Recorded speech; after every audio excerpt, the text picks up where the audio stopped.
before they hit it big, both Rachel Brosnahan and Oscar Isaac got their starts on the New York stage. Now they've teamed up for a rare piece of theater history. Paul's here with the story. That's right, Tamsin. After the incredible success of A Raisin in the Sun, Lorraine Hansberry premiered The Sign in Sydney Brustein's Window on Broadway briefly before her death. We're here at BAM on opening night of this exciting new revival.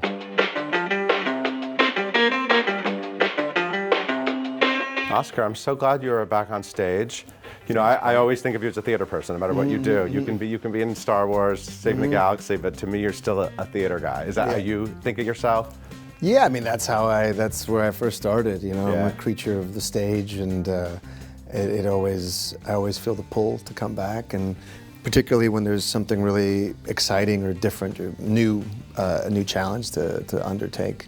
And this is definitely that. It certainly is, yeah. This is sort of an epic Lorraine Hansberry play that no one, I don't want to say no one's seen it, but I feel like, you know, based on percentages, basically no one's seen it. Yeah, it's a big, kind of a mess of a play, a beautiful mess of a play. You know, there was so much. She was towards the end of her life. She knew that she had a little bit of time left, and she was so young and had so much left to say. And I feel you can feel some of that energy with the play, and in a way it's a bit of an unfinished piece because she never really got to hone it in and edit it. But I think that's also part of the beauty of it. I think you can't help but feel a bit of that tragedy that clearly she had so much to say and so much more she wanted to say. When you heard this was happening, what about this made you want to say yes? Well, we did a couple readings of this over the course of a few years, and I had read the play for the first time and it was gorgeous, but hearing it out loud was really spectacular. Couldn't believe how modern it felt, how it felt like Lorraine was seeing into the future back in the 60s. And we did another reading in 2021, and Oscar and Annie asked me to do the play, and I was so excited to be able to say yes. So you've been dreaming about Sydney Brustein. I've been dreaming about Sydney for years now. And you play Iris, his wife. What sort of clicked with her for you and about their relationship? What do you find interesting about the dynamic? I love their relationship. It feels messy and imperfect, and we're catching them both in a moment of transition. The play sort of follows these two people and a lot of others, but two people who have stopped believing in each other's abilities to achieve their dreams, and that's kind of heartbreaking and difficult, but they love each other so deeply, and so it's been really exciting to find the fight for their marriage. Back in Greenwich, I'm a big fan of Inside Llewyn Davis, so I love that you're back in Greenwich Village at that time. It's a nice little tip of the hat to that. But yeah, it's really Bohemia, right? That's where she wanted to sort of set it, so all those social and political and race the upheaval, and also there was a huge moment of transition.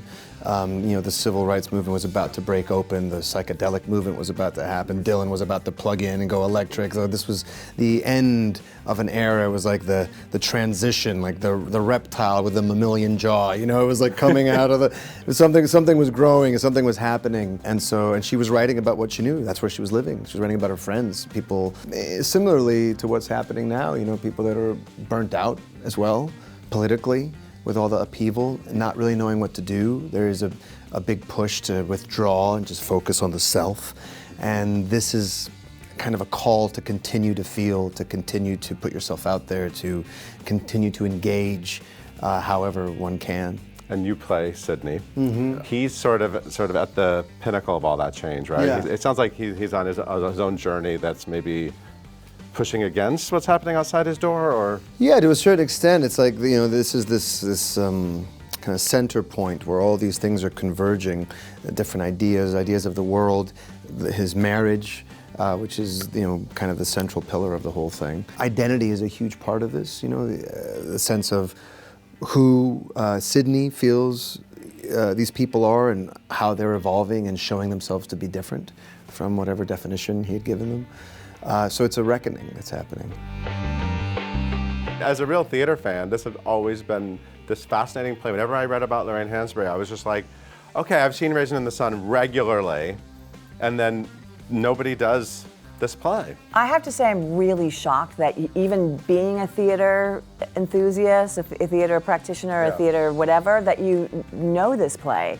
because I've come across a lot of people who don't know this play. And so that seemed like a worthwhile mission. Then they're shocked that it's not about a black family, and there's one character who passes for white, yeah. Right. It says so much about her, Lorraine Hansberry, and about her career, and maybe what people thought was a very specific career. Actually, this woman was interested in a lot more than that, right? What people don't understand is that this milieu that she's writing about was her milieu in the West Village. She lived this life. She knew these people. These are characters from her life, and these are also her. There's pieces of her in each character. So she was ill. Yeah.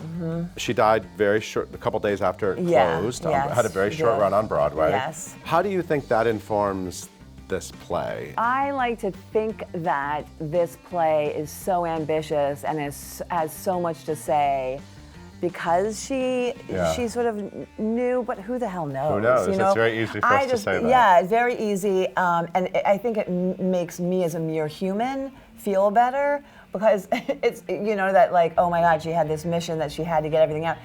When frankly, this woman is a genius, and who knows what could have been, if she had lived.